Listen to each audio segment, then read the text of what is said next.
Hello everyone, welcome to my channel PCS Kranti. Hope you all are doing good. हम इस class में भारतीय संविधान पढ़ रहे हैं, जिसके लिए हम एम लक्ष्मीकांत की भारतीय राज्य व्यवस्था की सीरीज फॉलो कर रहे हैं।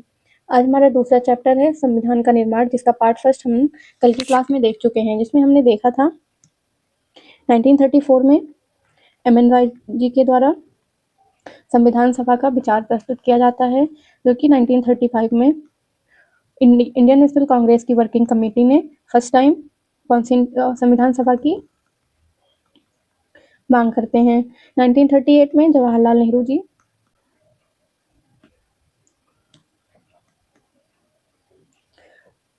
जी ने संविधान सभा की मांग की, जो कि एडल्ट फ्रेंचाइजी पर बेस्ड होगा और यह संविधान सभा बाहरी हस्तक्षेप से मुक्त होगा। 1939 में हम देखते हैं इंडियन नेशनल कांग्रेस की वर्किंग कमेटी ने ऑफिशियली संविधान सभा की डिमांड की। उसके बाद हमारा आता है अगस्त ऑफर, जो कि 1940 में आता है, और उस समय हमारे वाइस राय वर्किंग कमेटी के द्वारा ऑफिशियली संविधान सभा की डिमांड की जाती है। 1940 में हमारा आता है अगस्त ऑफर, उस समय हमारे वाइस राय थे लिनलिथगो। अगस्त प्रस्ताव में जो प्रस्ताव रखे गए थे, उसमें सबसे पहला था अगस्त ऑफर,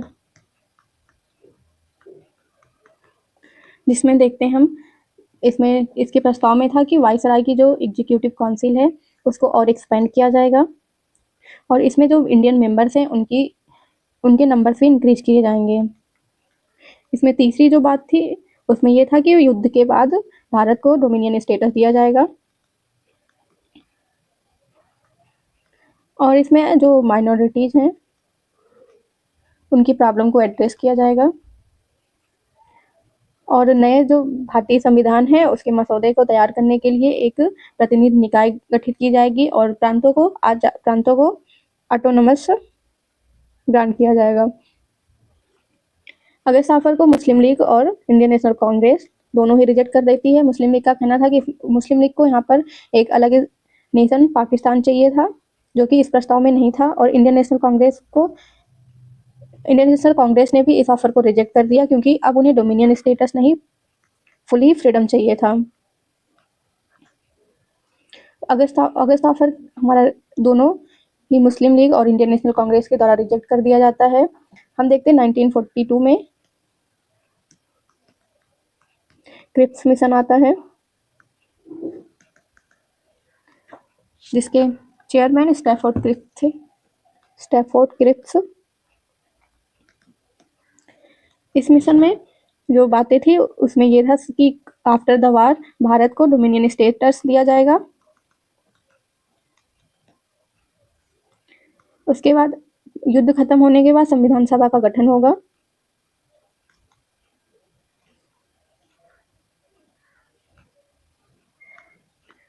भारत सरकार के संघ से अलग रहने की इच्छा रखने पर ही संविधान का निर्माण ब्रिटिश सरकार स्वीकार करेगी, और जो प्रांत नए संविधान को स्वीकार नहीं करेगा उसे ब्रिटिश सरकार के साथ अलग समझौता करने का अधिकार होगा। इस मिशन को भी इंडियन नेशनल कांग्रेस के द्वारा रिजेक्ट कर दिया जाता है, क्योंकि इसमें भारत के विभाजन का स्पष्ट प्रावधान नहीं था। भारतीय राष्ट्रीय कांग्रेस को रियासतों का संविधान सभा में प्रतिनिधि भेजने या भारतीय संघ से बाहर निकलने का भी अधिकार प्रसन्न नहीं था। गांधी जी के द्वारा क्रिप्स मिशन को डोमिनियन स्टेटस के जो प्रस्ताव लाया गया था उसको एक डूबते बैंक पर जारी किया गया पोस्ट डेटेड चेक कहा था। तो क्रिप्स मिशन भी हमारा रिजेक्ट कर दिया जाता है। फिर 1946 में हमारा आता है कैबिनेट मिशन, जिसके द्वारा कॉन्स्टिट्यूएंट असेंबली का गठन होता है। इस मिशन के जरिए ब्रिटिश भारत के निर्वाचित प्रतिनिधियों और देशी रियासतों के बीच बातचीत करके एक आम सहमति बनाई जानी थी, और इसके ही जरिए भारत में संविधान बनाने का तरीका तय किया जाना था। कैबिनेट मिशन में जो प्रस्ताव रखे गए थे कि इसमें एक कॉन्स्टिट्यूएंट असेंबली होगी और सेंटर पर एक इंटरिम गवर्नमेंट सेट की जाएगी। भारत को एक केंद्र के तहत सभी भारतीय क्षेत्रों को एक ढीला संघ बनाना होगा। तो कॉन्स्टिट्यूएंट असेंबली के द्वारा भारतीयों का संविधान बनेगा, जो भारतीयों के लिए लागू किया जाएगा। हम देखते हैं हमारी कॉन्स्टिट्यूएंट असेंबली जिसका गठन 1946 में होता है और इसकी पहली बैठक 9 दिसंबर 1946 में शुरू की जाती है। इसका डिटेल एक्सप्लेनेशन हम पीछे की क्लासों में देख चुके हैं। हमने संविधान सभा की मांग को देख लिया है, संविधान सभा का गठन देख लिया है, संविधान सभा की कार्यप्रणाली जो एक तो था संविधान का निर्माण और दूसरा ऑर्डिनरी लॉ को बनाना, जिसमें हम देखना था कि जब संविधान सभा का निर्माण किया जाएगा तो उसमें डॉक्टर राजेंद्र प्रसाद चेयरमैन होंगे और जब ये ऑर्डिनरी लॉ के रूप में संविधान पार्लियामेंट बैठेगी तो उसके जो अध्यक्ष होंगे वो जीबी मालवांकर जी होंगे। आज हम देखते हैं संविधान सभा की समितियां। इसके बाद हम देखेंगे संविधान का प्रभाव में आना, फिर संविधान का प्रवर्तन, कांग्रेस की विशेषज्ञ समिति, संविधान सभा की आलोचना। यहाँ से हमारे एग्जाम में सवाल सीधे पूछे जाते हैं। उसके बाद हम कुछ महत्वपूर्ण तथ्य देखेंगे जो हमारे एग्जाम के लिए इम्पोर्टेंट है। आज की क्लास हम यहाँ से शुरू करते हैं, जिसमें हम सबसे पहले देखेंगे संविधान की समितियां। संविधान सभा ने संविधान के निर्माण से संबंधित विभिन्न कार्यों को करने के लिए कई समितियों का गठन किया। इनमें से 8 बड़ी समितियां थी तथा अन्य छोटी। संविधान सभा में जो समितियां बनाई गई उनके अलग अलग काम अलॉट किए गए जिससे वो अपने काम को आसानी से कर सकें। संघीय शक्ति समिति, इसके अध्यक्ष थे जवाहरलाल नेहरू।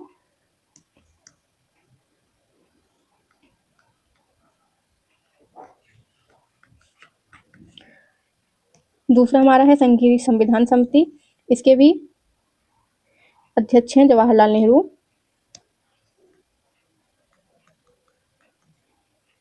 प्रांतीय संविधान समिति, जिसके अध्यक्ष हैं सरदार पटेल। प्रारूप समिति, डॉक्टर BR अम्बेडकर। ये हमारे एग्जाम में सीधे पूछा जाता है कि प्रारूप समिति के अध्यक्ष कौन थे। ये फैक्ट इंपॉर्टेंट है, आप इसको एग्जाम के लिए याद रखेंगे।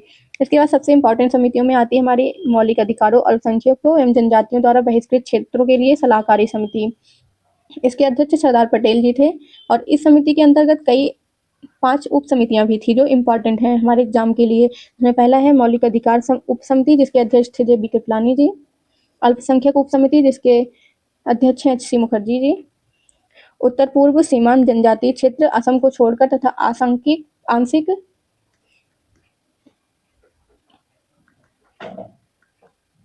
आंशिक रूप से छोड़े गए क्षेत्र के लिए उप समिति, इसके अध्यक्ष हैं गोपीनाथ बोरदोलोई। उत्तर पश्चिमी फ्रंटियर जनजातीय क्षेत्र उप समिति और प्रक्रिया नियम समिति, जिसके अध्यक्ष हैं डॉक्टर राजेंद्र प्रसाद। राज्यों के लिए समिति जवाहरलाल नेहरू और संचालन समिति डॉक्टर राजेंद्र प्रसाद। ये 8 हमारी मेजर कमेटीज हैं और अन्य कमेटीज में हम देखते हैं वित्त एवं कर्मचारी समिति डॉक्टर राजेंद्र प्रसाद। प्रत्यायक या क्रेडेंशियल समिति, क्रेडेंशियल मतलब डॉक्यूमेंट्स जिसमें व्यक्तियों के पहचान से रिलेटेड या पहचान को कैसे प्रमाणित किया जाएगा उससे रिलेटेड जो डॉक्यूमेंट होते हैं उसको बनाने के लिए प्रत्यायक क्रेडेंशियल समिति बनाई गई थी, जिसके अध्यक्ष थे अलादी कृष्णा स्वामी अय्यर। सदन समिति B पट्टाभी सीतारामैया जी थे। कार्य संचालन समिति KM मुंशी। राष्ट्रध्वज संबंधी तदर्थ समिति डॉक्टर राजेंद्र प्रसाद। ये भी हमारे एग्जाम के लिए इंपॉर्टेंट है जो कि प्रीवियस ईयर में पूछा गया है। राष्ट्रध्वज संबंधी तदर्थ समिति, इसके अध्यक्ष हैं डॉक्टर राजेंद्र प्रसाद। संविधान सभा के कार्यों के लिए समिति जीबी मालवांकर जी। सर्वोच्च न्यायालय के लिए तदर्थ समिति। यहाँ पर एक वर्ड आ रहा है तदर्थ, जिसका मतलब है कि किसी स्पेसिफिक काम के लिए जो समितियां बनाई जाती हैं तदर्थ समिति की वो काम खत्म हो जाएगा, उसके बाद उस समिति को खत्म कर दिया जाएगा। 8वां है हमारा मुख्य आयुक्तों के प्रांतों के लिए समिति, जिसके अध्यक्ष है B पट्टाभी सीतारामैया जी। 9वां है हमारा संघीय संविधान के वित्तीय प्रावधानों संबंधी समिति, इसके हैं नलिनी रंजन सरकार जो कि सभा के सदस्य नहीं थे। भाषाई प्रांत आयोग, इसके अध्यक्ष हैं SK धर जी।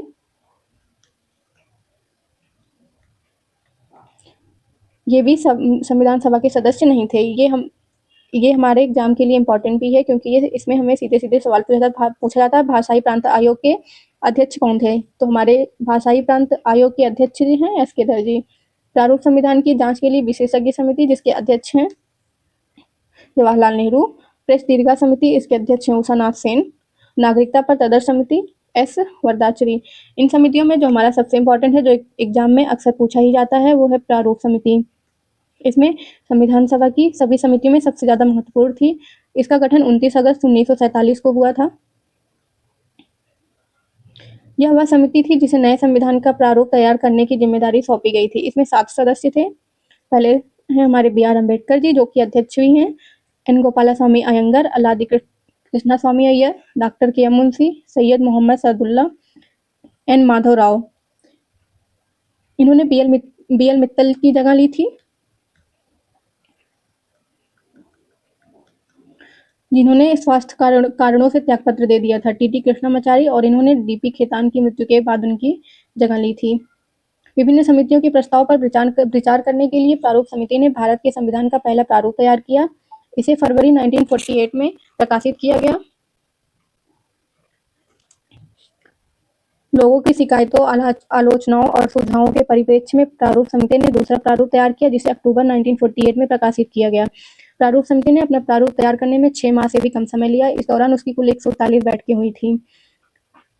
हम देखते हैं कि हमारा संविधान प्रभाव में कब आता है। बी आर अम्बेडकर ने सभा में 4 नवंबर 1948 को संविधान का अंतिम प्रारूप पेश किया। इस बार संविधान पहली बार पढ़ा गया। संविधान में इस पर 5 दिन आम चर्चा हुई और संविधान पर दूसरी बार 15 नवंबर 1948 से विचार होना शुरू हुआ। इसमें संविधान पर खंडवार विचार किया गया। यह कार्य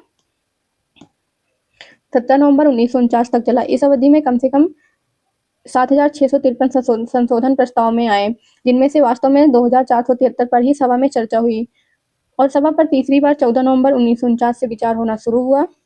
बी आर अम्बेडकर ने the constitution and settled by the assembly be passed प्रस्ताव पेश किया। Constitution as settled by the assembly be passed. संविधान के प्रारूप पर पेश इस प्रस्ताव को 26 नवंबर 1949 को पारित घोषित कर दिया गया और इस पर अध्यक्ष व सदस्यों के हस्ताक्षर लिए गए। सभा में कुल 299 सदस्यों में से उस दिन केवल 284 सदस्य उपस्थित थे, जिन्होंने संविधान पर हस्ताक्षर किया। संविधान की प्रस्तावना में 26 नवंबर 1949 का उल्लेख उस दिन के रूप में किया गया जिस दिन भारत के लोगों ने सभा में संविधान को अपनाना लागू किया व स्वयं को संविधान सौंपा। ये डेट हमारे लिए इम्पोर्टेंट है। संविधान की प्रस्तावना में 26 नवंबर 1949 को हमारा संविधान लागू किया गया। तो जो एग्जाम में सवाल पूछे जाते हैं, वो पूछा जाता है कि हमारा जो संविधान है वो लागू कब हुआ, तो 26 नवंबर 1949 को। 26 नवंबर 1949 को अपनाए गए संविधान में प्रस्तावना में जो संविधान को अपनाया गया था उसमें 395 आर्टिकल और 8 अनुसूचियां थी। नए विधि मंत्री डॉक्टर बी आर अम्बेडकर ने सभा को संविधान के प्रारूप को रखा। उन्होंने सभा के कार्यकलापों में बढ़ चढ़कर हिस्सा लिया। उन्होंने अपनी तर्कसंगत व प्रभावशाली दलीलों के लिए जाना जाता है। उन्हें भारत के संविधान के पिता के रूप में पहचाना जाता है। तो भारतीय संविधान के पिता जो हैं वो बी आर अम्बेडकर जी हैं। फिर हम देखते हैं संविधान का प्रवर्तन। 24 नवंबर 1949 को नागरिकता, चुनाव, तदर्थ संसद, अस्थायी व परिवर्तनशील नियम तथा छोटे शीर्षकों से जुड़े कुछ प्रावधान अनुच्छेद 5, 6, 7, 8, 9 जो कि सिटीजनशिप से रिलेटेड है। 60 हमारा है राष्ट्रपति का शपथ। 324 में हमारा निर्वाचन आयोग है। 366, 367, 379, 380, 388, 391, 392 और 393 स्वतः ही लागू हो गए। संविधान का शेष प्रावधान 26 जनवरी 1950 को लागू हुआ। इस दिन को संविधान की शुरुआत के दिन के रूप में देखा जाता है और इसे गणतंत्र दिवस के रूप में मनाया जाता है। 26 जनवरी को संविधान गणतंत्र दिवस के रूप में मनाने की जो ये प्रथा है, इसे इसलिए चुना गया क्योंकि इसका अपना एक ऐतिहासिक महत्व है। इस दिन 1930 में भारतीय राष्ट्रीय कांग्रेस के लाहौर अधिवेशन में पारित हुए संकल्प के आधार पर पूर्ण स्वराज दिवस मनाया गया था। और संविधान की शुरुआत के साथ ही भारतीय स्वतंत्रता अधिनियम 1947 और भारत शासन अधिनियम 1935 को समाप्त कर दिया गया। कांग्रेस की विशिष्ट समिति, ये हमारे एग्जाम के लिए उतना इम्पोर्टेंट नहीं है, फिर भी हम इसको देख लेते हैं। जबकि संविधान सभा के लिए चुनाव हो रहे थे 8 जुलाई 1946 को। जब संविधान सभा के लिए चुनाव हो रहे थे 8 जुलाई 1946 को, कांग्रेस पार्टी ने संविधान सभा के मसौदे तैयार करने के लिए एक विशेषज्ञ समिति का गठन किया। इसके सदस्य थे जवाहरलाल नेहरू, एम आसफ अली, के एम मुंशी, एन गोपालास्वामी अयंगर, के टी सेठ और D.R. गाडगिल, हुमायूं कबीर, के संथानम। बाद में सभापति के प्रस्ताव पर कृष्ण कृपलानी को समिति के सदस्य एवं संयोजक के रूप में संयोजित या शामिल कर लिया गया। समिति की 2 बैठकें हुई। पहली बैठक 20 से 22 जुलाई 1946 को दिल्ली में, दूसरी 15 से 17 अगस्त को बम्बई में। सदस्यों द्वारा अनेक टिप्पणियां तैयार करने के साथ साथ समिति ने संविधान सभा में अपनाई जाने वाली प्रक्रियाओं, विभिन्न समितियों की संविधान सभा द्वारा नियुक्ति के प्रश्नों तथा संविधान सभा के पहले सत्र में संविधान के उद्देश्यों पर एक संकल्प पत्र के प्रारूप पर भी चर्चा की गई। संविधान निर्माण में इस समितियों की भूमिका पर यह प्रकाश डालते हुए एक ब्रिटिश संविधानविद ग्रेनवेल ऑस्टिन ने कहा था, यह कांग्रेस की विशेषज्ञ समिति थी जिसने वर्तमान संविधान की उपलब्धि तक भारत को पहुंचाया।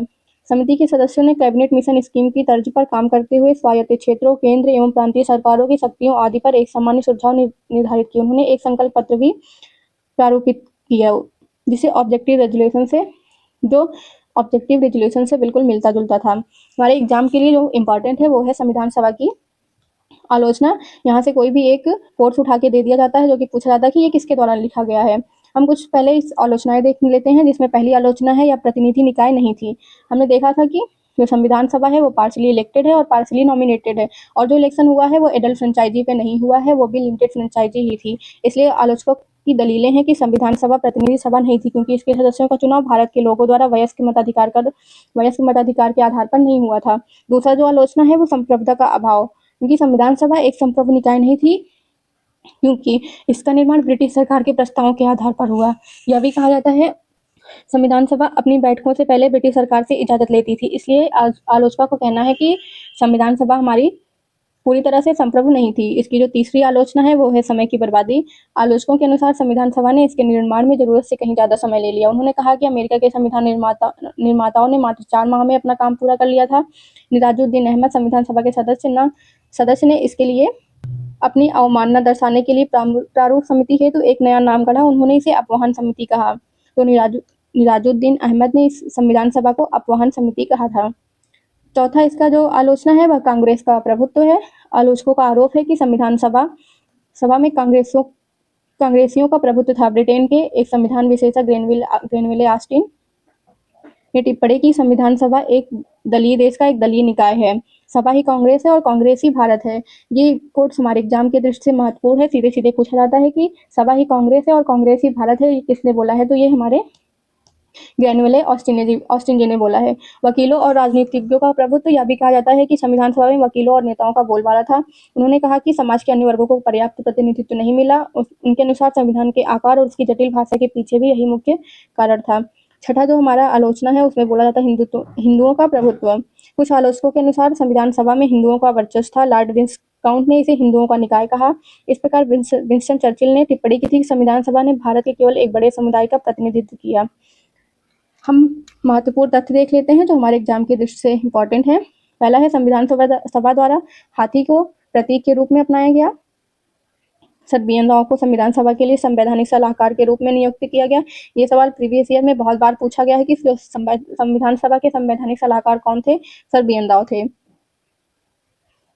तीसरा है HBR अयंगर को संविधान सभा का संयुक्त सचिव नियुक्त किया गया। LN मुखर्जी को संविधान सभा का मुख्य प्रारूप नियुक्त किया गया।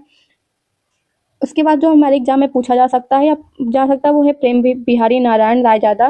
भारतीय संविधान के प्रमुख सुलेखक थे, कैलियोग्राफर, और मूल संविधान का एक इटैलिक शैली में उनके द्वारा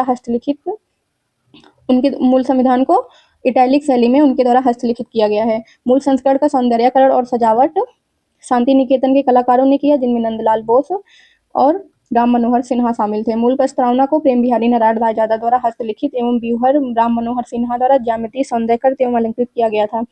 मूल संविधान के हिंदी संस्करण का सुलेखन वसंत कृष्ण वैद्य द्वारा किया गया था, जिसमें नंदलाल बोस ने सुंदर ढंग से अलंकृत एवं ज्यामिति किया था।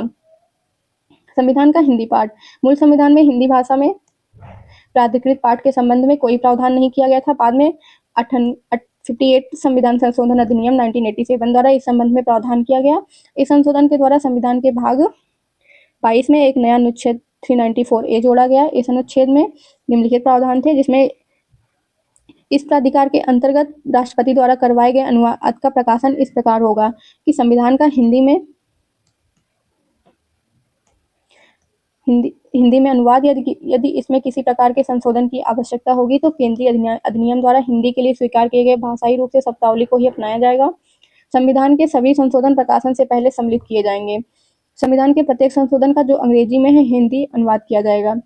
इस हिंदी पाठ का वही अर्थ लगाया जाएगा जो अंग्रेजी के मूल पाठ में विहित है। यदि अर्थ लगाने में कोई असुविधा उत्पन्न होगी तो राष्ट्रपति इसका उपयुक्त परीक्षण कराएंगे। संविधान के प्रत्येक संशोधन का जो अंग्रेजी में है हिंदी अनुवाद किया जाएगा तथा इसे हिंदी भाषा का प्राधिकृत पाठ समझा जाएगा। आज की क्लास हमारी यहाँ पे खत्म होती है। धन्यवाद। आपको हमारी क्लास कैसी लगी कमेंट करके जरूर बताएं। पी से क्रांति यूट्यूब चैनल को सब्सक्राइब करें। अगर आपको इसका PDF चाहिए तो पी से क्रांति के टेलीग्राम चैनल को ज्वाइन करें। धन्यवाद।